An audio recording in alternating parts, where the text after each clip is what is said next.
paz de Jesus, irmãos. Deus abençoe a sua vida. Por gentileza, abra a sua Bíblia no livro dos Juízes, capítulo 15, a partir do versículo 9. Livro dos Juízes, capítulo 15, versículo 9. Ainda que na ausência do pastor Silas, mas eu gostaria de deixar registrado a minha gratidão pelo convite. Juízes, capítulo 15, versículo 9. Nos diz assim: Então os filisteus subiram, acamparam-se em Judá e estenderam-se por Leí, e perguntaram-lhes os homens de Judá: Por que subistes contra nós? E eles responderam: Subimos para amarrar a Sansão, para lhe fazer como ele nos fez. Então 3.000 homens de Judá desceram até a fenda do penhasco de Etã e disseram a Sansão: Não sabias tu que os filisteus dominam sobre nós? Por que, pois, nos fizeste isto? E ele lhes disse: Assim como eles me fizeram a mim, eu lhes fiz a eles. Tornaram-lhe eles: Descemos para amarrar-te, a fim de te entregar nas mãos dos filisteus. Disse-lhe Sansão: Jurai-me que vós mesmos não me acometereis.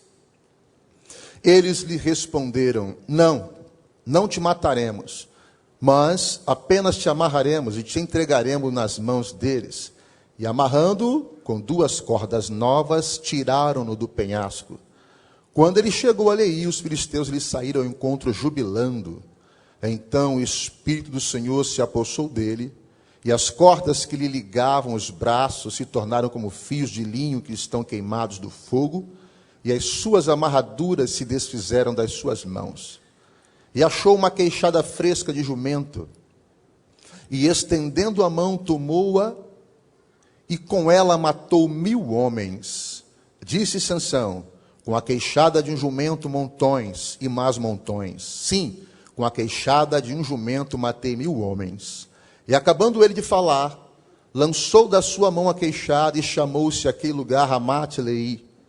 Depois, como tivesse grande sede, clamou ao Senhor e disse: Pela mão do teu servo, tu deste este grande livramento, e agora morrerei eu de sede, e cairei nas mãos destes incircuncisos? Então o Senhor abriu a fonte que está em Leí, e dela saiu água, e Sansão, tendo bebido, recobrou o alento, e reviveu, pelo que a fonte ficou sendo chamada En-Hakkore, a qual está em Leí até o dia de hoje, e julgou a Israel no dia dos filisteus 20 anos.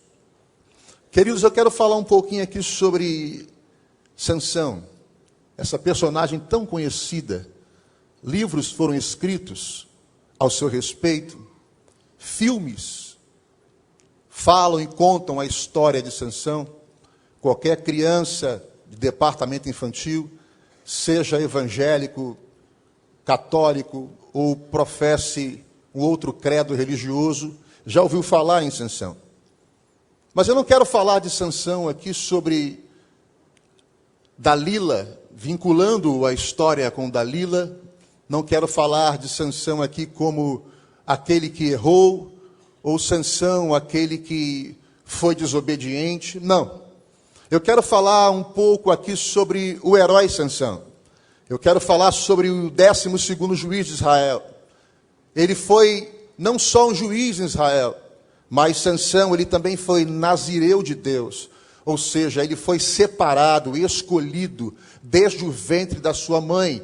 E depois em Números capítulo 6, você pode observar melhor a lei do nazireado, o que previa a lei do nazireado. Coisas do tipo: o nazireu não podia cortar o seu cabelo, o nazireu ele não podia beber vinho, nem sequer mesmo comer a uva, ele não podia se aproximar de um cadáver, senão ele seria considerado imundo pela lei.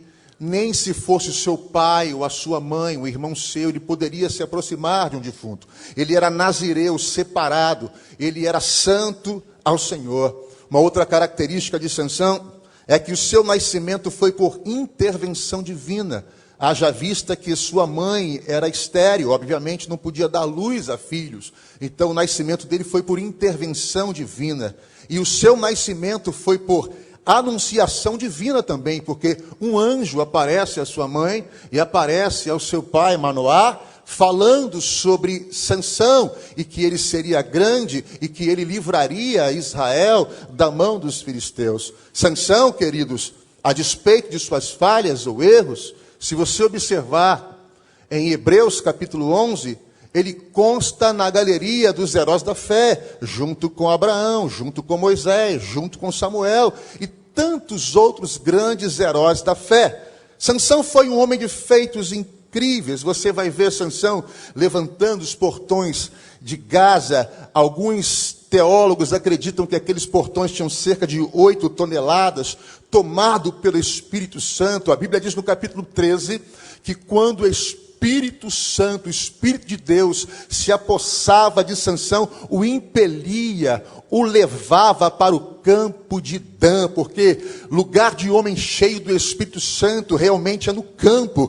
A Bíblia fala sobre as façanhas deste homem, como ele colocou fogo na seara dos filisteus, quando ele matou 30 homens de uma vez só para possuir as suas vestes, quando ele mata 1000 filisteus, todos os seus feitos grandiosos.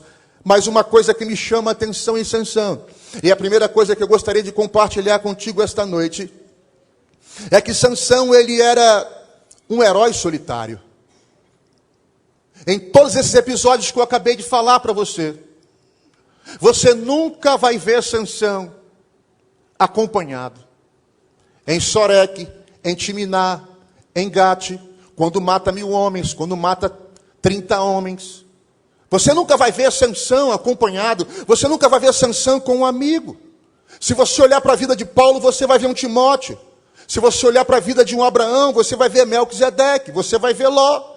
Se você olhar para a vida de Davi, você vai ver um Jonatas. Se você olhar para Elias, você vai ver Eliseu. Se você olhar para Jesus, você vai ver os apóstolos, Pedro, João, Tiago. Mas quando você olha para a história de Sansão, a partir do capítulo 13, você vê Sansão só, um herói solitário. Agora, eu me fiz esta pergunta, lendo o capítulo 13, capítulo 14, capítulo 15. Senhor, por que Sansão está sempre só? Por que Sansão não tem amigos? Por que Sansão não tem companheiros? E a primeira coisa que o Espírito Santo falou no meu coração é que Sansão, ele era um herói solitário, porque havia uma incompatibilidade de mentalidades. O que é isso, pastor Alfredo? Se você tiver a oportunidade, você pode encontrar em um sebo, em uma livraria, um livro chamado As Veias Abertas da América Latina, de Eduardo Galeano, um uruguaio. Ele até faleceu esse ano, historiador. E você vai ver nas Veias Abertas da América Latina o que fez de nós, latinos, países de terceiro mundo. Porque as potências mundiais nos veem como republiquetas de bananas. Por que nós somos conhecidos como países de terceiro mundo? Na realidade, nós somos colonizados por reis absolutistas, que tinham como medida econômica o mercantilismo. E dentro do mercantilismo havia algo chamado pacto colonial, aonde a colônia só poderia comercializar com a metrópole. Veja vocês, o Brasil, um país com dimensões continentais, só poderia comercializar com a coroa portuguesa, um país deste tamaninho, lá no meio da Europa. E o que isso ocasionou? Isso ocasionou para a gente uma relação de subserviência, uma mentalidade de vassalos, uma mentalidade de subjugados, uma mentalidade onde não há uma soberania nacional. Essa é a realidade. Nós tivemos a oportunidade esse ano de estarmos na França com alguns pastores. E uma coisa que eu pude observar é que Os franceses, eles não gostam de falar em inglês. Eles querem que você fale com ele em francês. Mas eu, com meu inglês muito do ruim, money que é good nós não have, tu vai, tu vem. Você imagina eu falar francês, fazer biquinho. Mas por quê? Porque eles tiveram uma guerra de 100 anos. Porque depois de mais de 150 anos, levantaram-se a hipótese de quem matou Napoleão foi um servo inglês, e queriam exumar o pobre coitado agora, depois de não sei quantos anos, para ver se ele foi envenenado por um servo inglês. Houve uma revolução francesa com Robespierre. Eles se sentem soberanos. Nunca foram escravos. Nunca foram subjugados. Longe de mim falar em revolução. Mas todos os países que nasceram de uma são países que têm um senso de soberania nacional. E isso fez de nós colônia. Mentalidade de colônia, de século, subserviência. Mas preste atenção. Quando você entrega a sua vida a Cristo, você não faz parte mais da colônia. Você passa a fazer parte da metrópole. E que metrópole é essa? O céu. Aonde temos um soberano. Um reino, um rei que nunca perdeu uma batalha. Um reino não de subjugados ou de escravos, mas de súditos leais a um grande rei, único e Senhor, Deus de toda a terra. Portanto, senhores e senhoras, você quando entregou a sua mente a Cristo, você passa a ter agora a mente de Cristo, e você não pode mais pensar como colônia da onde você veio. Agora a tua mentalidade é a mentalidade do reino, a mentalidade da metrópole. Aonde eu quero chegar? O versículo 11. Quando Sansão, ele taca fogo na seara dos filisteus e dá um prejuízo neles. Ele desce para a rocha que estava em Etã. E aí o versículo 11 diz que os seus próprios irmãos, os judeus, disseram para ele, Sansão, não sabias tu que os filisteus dominam sobre nós? Olha a palavra. Não sabias tu que os filisteus dominam sobre nós?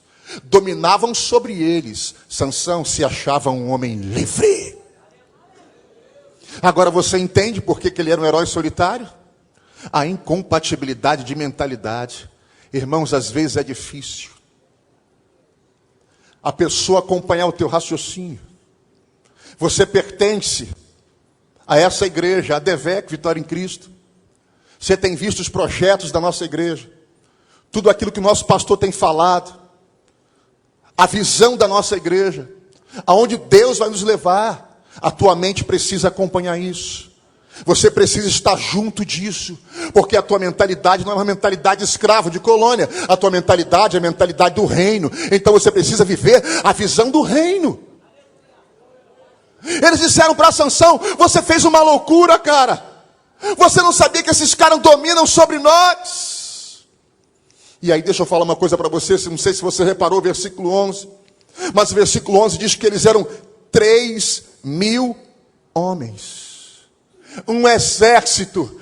3.000 homens desceram até a rocha em Etã para falar com Sansão. Quantos soldados filisteus Sansão matou? Quantos? Quantos hebreus eram? Eles eram a maioria, mas mesmo assim se achavam dominados. Eles eram a maioria, mas mesmo assim se achavam vassalos. Eles eram a maioria, mas mesmo assim se viam como subjugados. Ei, queridão, deixa eu dizer uma coisa para você. Vocês lembram de Números capítulo 13? A Bíblia diz que Moisés envia 12 espias para espiar a terra de Canaã, a terra prometida. Você conhece a história melhor do que eu. E agora eles voltam com o relatório. E eles dizem para Moisés: Moisés, a terra é boa. A terra é aquela terra que mana leite e mel mesmo. Mel de tâmaras, leite de cabras. A terra tem cacho de uva que 2 homens são suficientes para carregar, porque um só não dá. Agora tem um porém. Você já reparou que na vida do covarde sempre tem um porém? Olha, eu estudei, mas porém, eu acho que eu não vou passar. Eu vou fazer esse concurso público, eu me preparei, porém, eu estou sentindo que eu não vou passar. Olha, eu vou ver esse emprego amanhã, eu vou lá, porém, você não foi chamado para sentir. A Bíblia diz que o justo ele viverá pela... Lembram de Mateus capítulo 14, a partir do versículo 22? E Pedro, sentindo o vento forte, afundou. Enquanto ele não estava sentindo nada, ele estava caminhando. Quando ele começou a sentir, ele afundou. Então repreende da tua mente esse sentiologia aí. O justo ele viverá pela fé. Eu não quero saber se falam de crise, qual é a próxima medida econômica, o pacote do governo. Eu não quero permitir que estas coisas tomem a minha mente, tomem meu coração. É pela fé, eu vou avançar, eu vou conquistar, eu vou conseguir. As portas vão se abrir, Deus vai me dar vitória, é pela fé.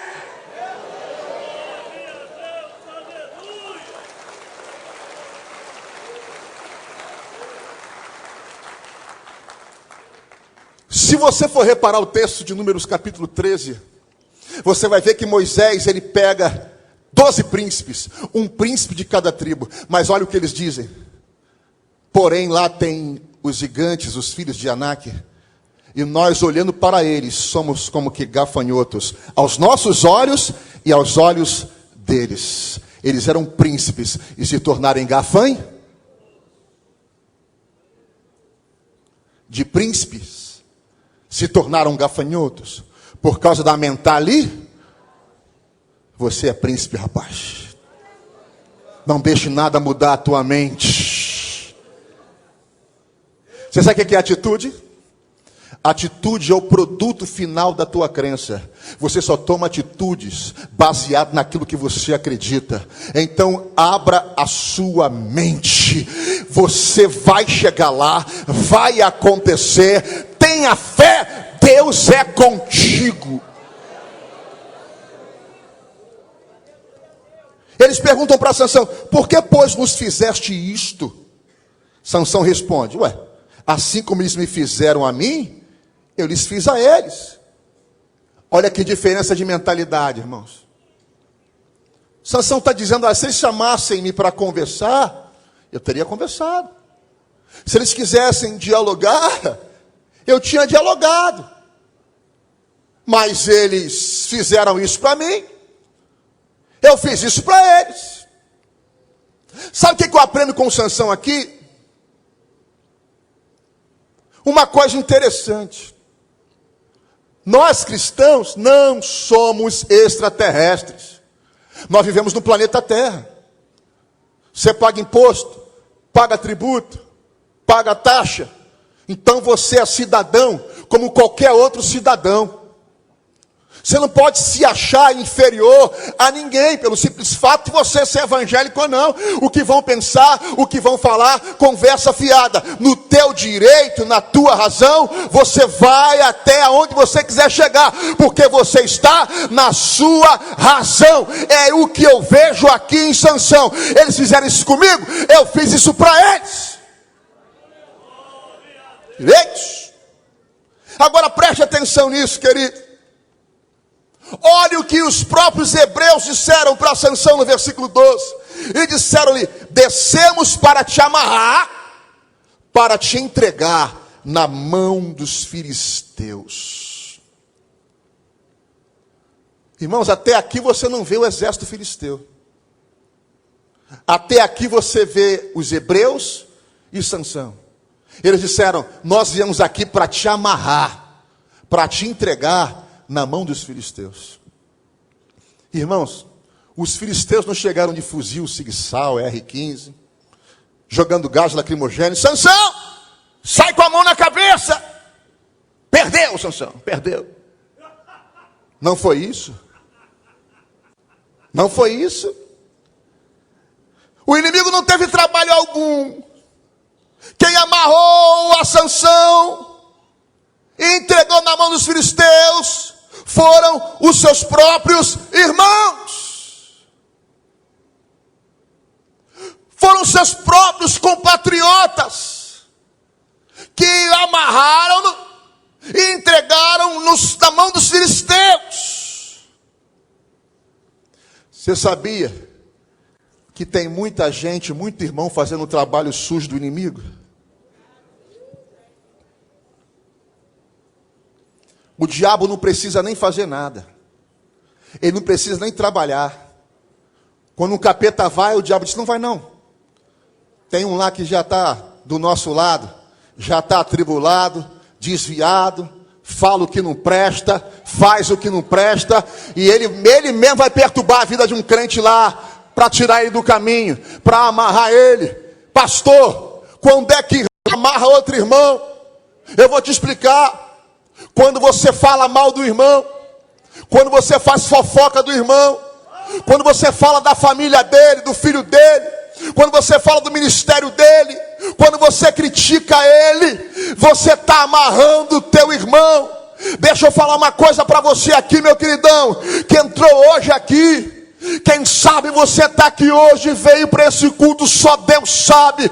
Você está aqui, mas está amarrado, mas não é pelo diabo não. Veio amarrado com uma seta do próprio irmão, uma palavra que feriu o teu coração, uma palavra que magoou o teu coração, uma palavra que mexeu com a tua família, que magoou a tua esposa, que entristeceu a tua casa. Quem sabe você entrou aqui, mas eu tenho a palavra de Deus para a tua vida. Eu sou profeta de Deus nesse lugar. Você vai sair daqui diferente do modo que você entrou. Você vai sair daqui livre.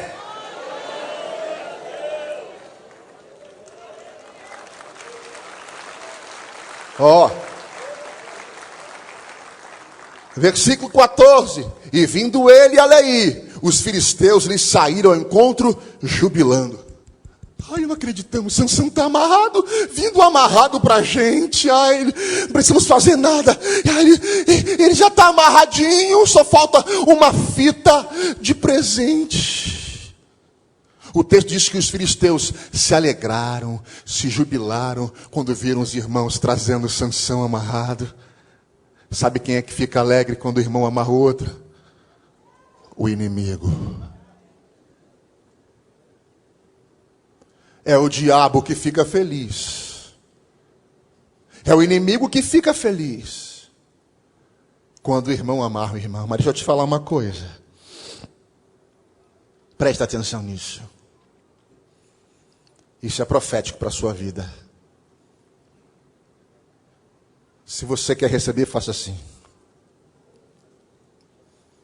Versículo 14 diz que o Espírito do Senhor possantemente se apossou dele, e as cordas que o prendiam caíram como se fossem fios de linho que estão queimados.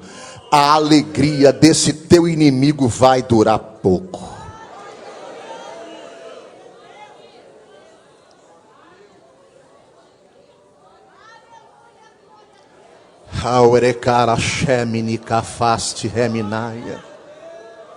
As cordas não caíram porque Sansão fez muita força. As cordas não caíram porque alguém jogou uma tesoura, uma faca para ele cortar. Não, as cordas caíram quando o texto diz que o Espírito do Senhor se apoderou dele possantemente. Quem sabe você entrou nesse culto de hoje assim, amarrado, oprimido por uma palavra, ou por alguma coisa que fizeram contra a sua vida, e isso veio da própria casa, algo que te entristeceu muito, e você chegou aqui, e começou a ouvir o louvor, e você começou a dar glória a Deus aqui, um aleluia lá embaixo, um bendito seja Deus aqui, e de repente você foi sentindo a presença de Deus, algo gostoso começou a tomar o teu ser, a te alegrar, e de repente o Espírito de Deus tomou você, tomou essa casa aqui, e quando o Espírito de Deus se apossa da gente, sabe o que acontece? As cordas se arrebentam como se fosse fio de linhos que estão queimados. Fofoca, você não tem poder de me parar. Calúnia, você não tem poder de me prender. A seta do inferno, você não pode me parar. É fio de linho que está queimado. Começa a dar glória aí onde você está, começa a exaltar aí. Essa é a hora do fio cair, essa é a hora da corda arrebentar. O teu coração vai se alegrar agora, o teu espírito vai se renovar agora. Exalte, adore. Isso está indo embora, está indo embora, está indo embora. É hoje, é hoje, é hoje a noite do renovo. É hoje que você vai caminhar e nada vai te parar.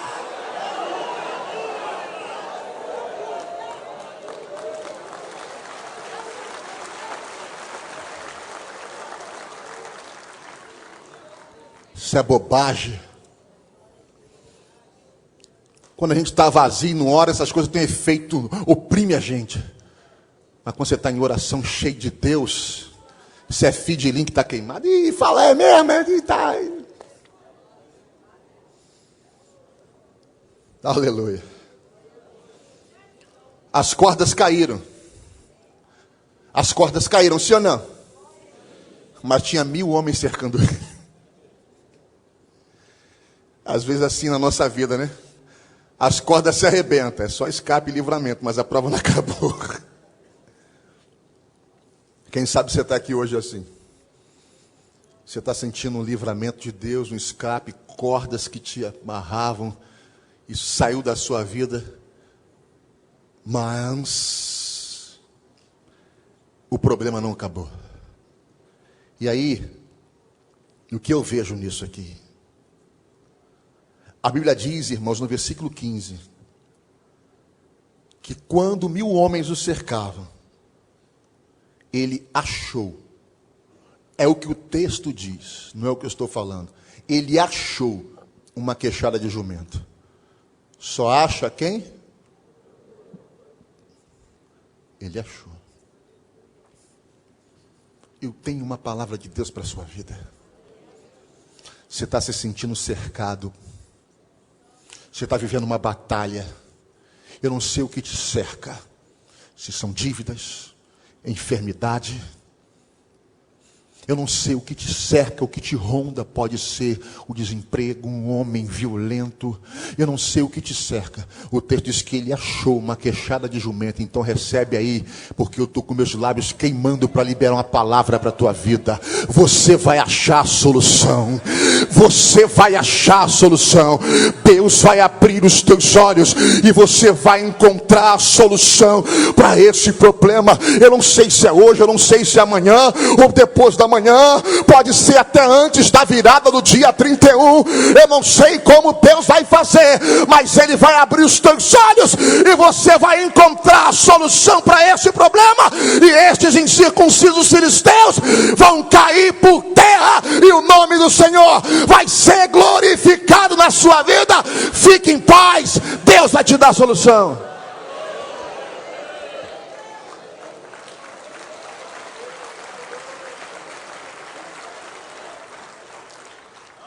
Agora, vocês lembram que eu disse aqui no início, segundo a lei de nazireado, Números capítulo 6, se ele se aproximasse de um cadáver, ele estaria cerimonialmente impuro perante a lei judaica. E ele pega uma queixada de um jumento, uma mandíbula de um animal, ele toca naquilo. Como é que uma coisa que Deus proíbe é a mesma coisa que Deus usa para dar vitória para a ascensão? Isso está no campo da soberania de Deus.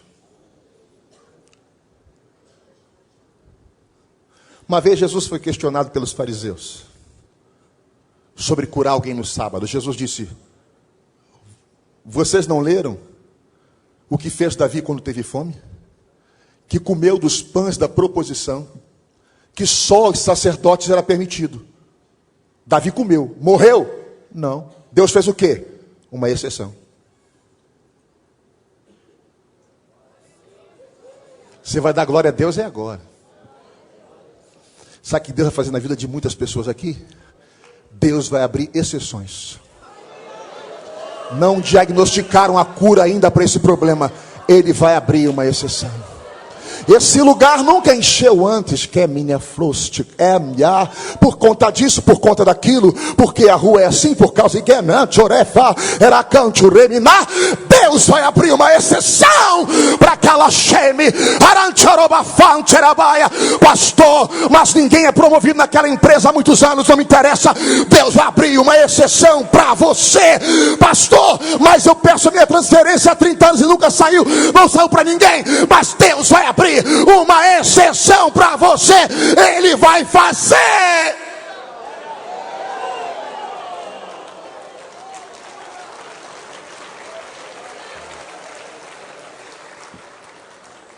Oh, arande o ifande esta.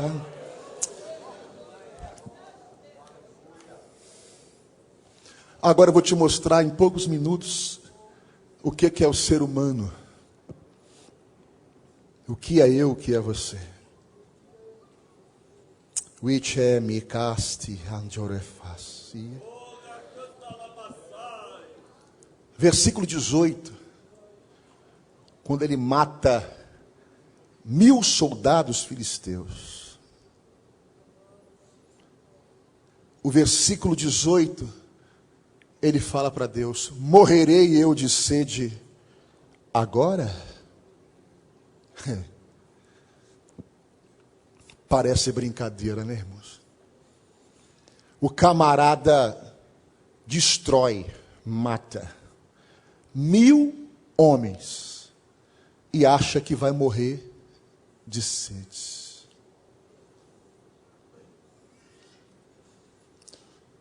Isso são as nossas ambiguidades, as nossas dualidades. Trocando em miúdos para vocês, são as nossas esquisitices. Se não bastasse o mundo, o diabo e a nossa carne, nós temos o pior de todos os inimigos: nós mesmos. Vencer isso aqui, irmãos. O cara matou 1000 homens e achou que o Deus que deu força para ele matar 1000 homens deixaria ele agora morrer de sede. Quem sabe você está vivendo esses dias? Deus te deu uma grande vitória. Foi grande, você contou testemunho, algo terrível, meu Deus. E agora você está achando que esse probleminha vai te matar. Você está achando que esse probleminha vai te parar. Você está achando que isso aí vai acabar com a tua vida. Ah, Senhor! Imagino Deus, nas minhas elucubrações mentais aqui, você imagine Deus olhando: rapaz, para com isso, rapaz.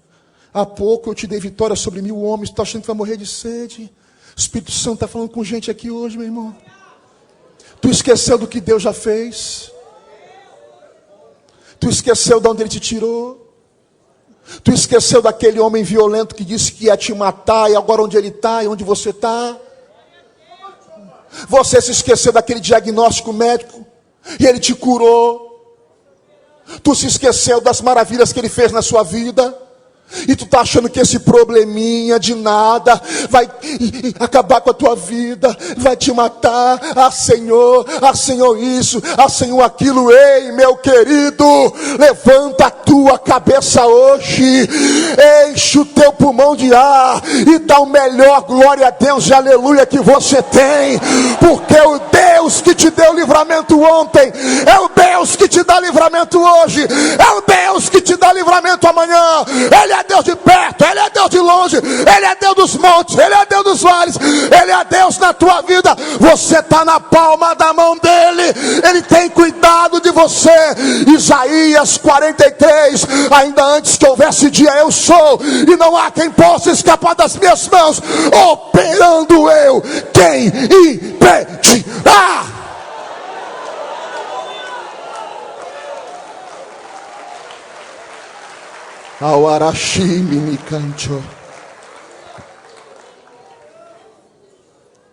Ai, Deus olha para aquele camarada.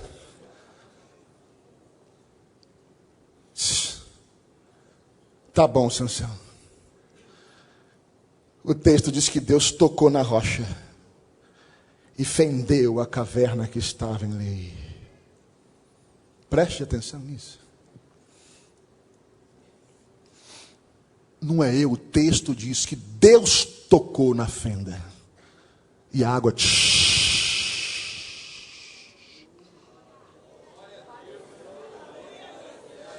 Sabe o que o Espírito Santo fala no meu coração para ministrar para você? Assim como ele tocou na caverna em Leí, naquela fenda e brotou água, ele está tocando em alguma área da tua vida hoje. Alguma área da tua vida vai liberar algo que está retimento. Alguma área da tua vida Deus está tocando hoje. Eu não sei qual é a área da tua vida, se é família, se é filho, se é casamento, se é emprego. Eu não sei o que é, eu não sei. Deus está tocando hoje em alguma área da tua vida e vai jorrar, vai jorrar, vai jorrar, vai jorrar, vai jorrar.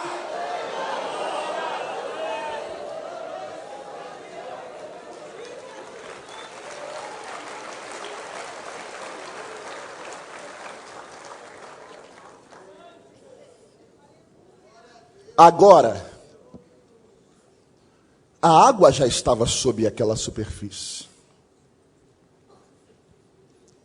Debaixo daquela fenda, daquela caverna, havia um lençol freático. A água já estava ali. Deus apenas tocou. Você sabia que o teu milagre já está pronto?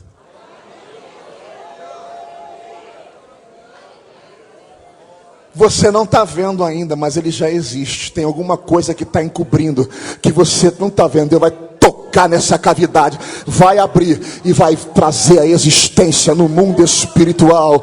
Ele é o Deus de Romanos 4,17, a saber, o Deus que vivifica os mortos e chama a existência as coisas que não existem como se já fosse. Foi o que o pastor Odilton contou aqui, os testemunhos da sua filha.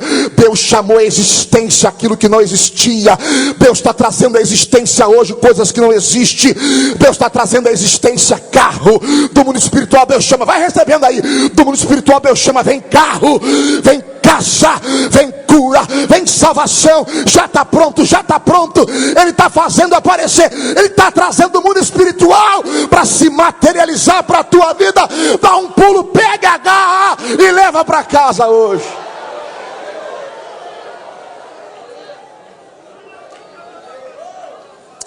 Eu ichandoro fashemi canto, faerika waseri chewisa,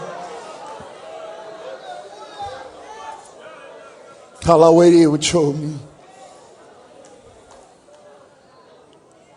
E aquele lugar se chamou a fonte do que? A fonte do que? A fonte do que? Até o dia de hoje. Aí o Espírito Santo falou meu coração para falar contigo hoje.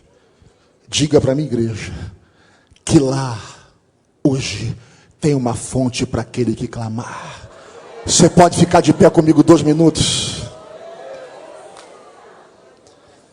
Se eu fosse você, eu já começava a clamar. Remanjui centro e canto rebalaqueuexi. Há uma fonte aqui, remente. Recanchorobai, a fonte é para o que clamar. Recancho e mini canchorapante remante. Se eu fosse você, eu começava a clamar neste lugar, porque há uma fonte aqui. Recancho e mini can, eu etera cancho, amanchoroba subinaia.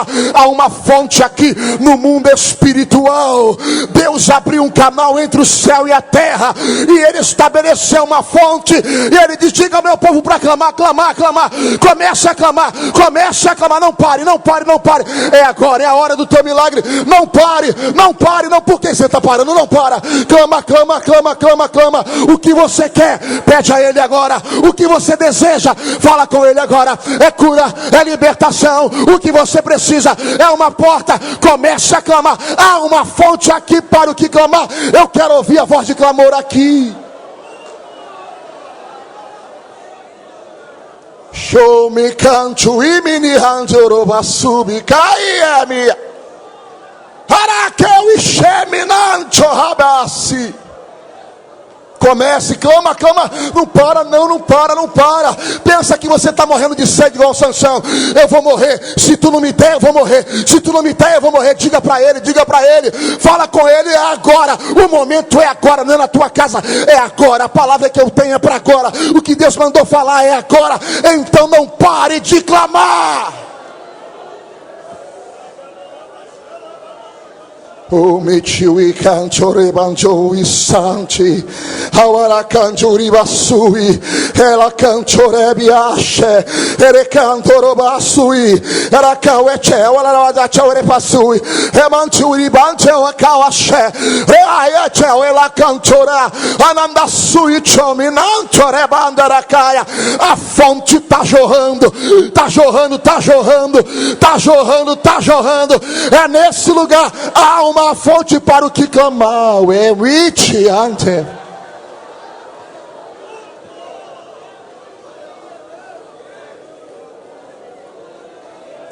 Ritiwi me cobre chupi cantora manchuí. Eu e os céus está aberto, oh mal, eu e chamando aquela siuicheminaia.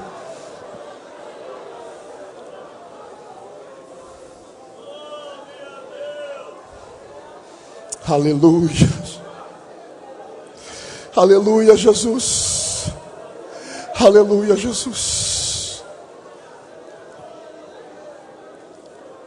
E o texto diz: o irande o serve.